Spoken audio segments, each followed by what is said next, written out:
Deməli, əziz dostlar, dəyərli yoldaşlar, bugün oktyabr ayının 9-u 2025-ci ildə Cəmafər xanım Əliyevanın əlində tutduğu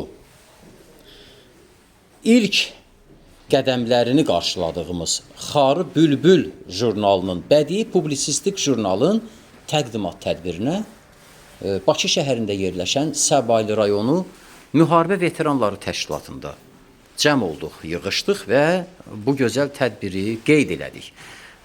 Təbii ki, tədbirin bədii hissəsi əvvəl, daha sonra isə çay süfrəsi ətrafında şirniyyat stolunda toplaşdıq.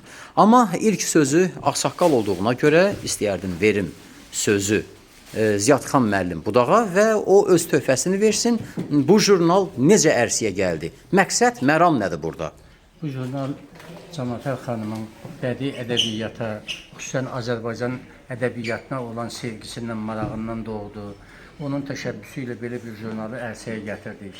Təbii ki, təşəbbüs eləmək, ilk addımı atmaq öz bir fədakarlıqdır, bir cəsarətdir, bir hünərdir. Bu baxımdan Cəmafər xanımın bu təşəbbüsünü alqışladım, bugün də alqışlayıram və mən onun yanında belə bir jurnalın əziyyətini çəkməyi özümə borc bildim. Bu səbəbdən də bu jurnalı ədəbiyyat aləminə, kütləvi informasiya vasitələrinin sırasına gətirib çıxara bildik. Bəli. Nə xoş ki, ətrafımızda gözəl qələm adamları, Azərbaycanda imzası kifayət qədər tanınmış şəxsiyyətlər iştirak elədilər və biz bundan məmnunluq duyduq. Bu məmnunluq içərisində də görüşümüzü başa çatdırdıq və hər kəsə sağ ol dedik. Bizim redaksiya heyətinə isə uğurlar arzuladıq. Çox gözəl. Davamını bu işi ərsəyə gətirən, əsas etibarilə belə deyək də, jurnalın təsisçisi, düzmü düşünürəm? Cəmafər xanımın özünü dinləyək, buyurun. Bu jurnalı mən çoxdan fikirləşirdim, Xarı Bülbül jurnalını. Bəli. Ona görə ki, mənim elə kitablarımın da əsası vətənpərvərlik ruhunda yazılıb. Mənim özümün də vətənimə böyük məhəbbətim var. Bəli. Mən şagirdlərimi də 40 il dərs demişəm, 20 ilin mən onun rəhbər işçi olmuşam. Həmişə ətrafımda şagirdlərimi vətənpərvər kimi yetişdirməyə cəhd eləmişəm və nail də olmuşam.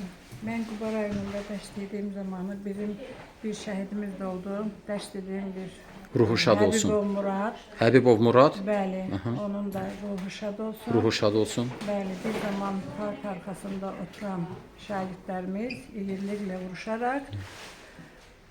yerliklə vuruşaraq qələbə qazandılar. Heyf ki, bugün onlar yoxdur, amma onların ruhları, onların xatirələri həmişə qəlbimizdə yer tutacaqdır. Və eyni zamanda bu jurnalda da siz onlar qeyd edin. Azərbaycanın simvolu olan Xarı Bülbül elə oradan irəli gəlir və o mənada da, yəni bu jurnalı biz tərtib elədik. Ziyadxan müəllim orada baş redaktördür, mən də təsisçi. Adını kim düşündü bu jurnalın? Özünüzmü? Mən düşündüm. Aha, çox gözəl. Yəqin ki, qələbə rəmzi olaraq bayaq da tədbirdə deyildiyi kimi Xarı Bülbül simvolik adını jurnalınızın adına qoydunuz və mən belə düşünürəm ki, digər jurnallardan yəqin ki, fərqli olar, sizin jurnalınız da qələbə çalar. Bəli. Eləmi? Mən belə düşünürəm. İnşallah. Uğurlar qazanacaq. Uğurlar qazanacaq. Mən əminəm və ədəbiyyatımızın təbliğində, inkişafında böyük yer alacaq. Şeirlər sırasında təkcə vətənpərvər yox, düşünürəm lirik və romantik şeirlər də yer alır, eləmi?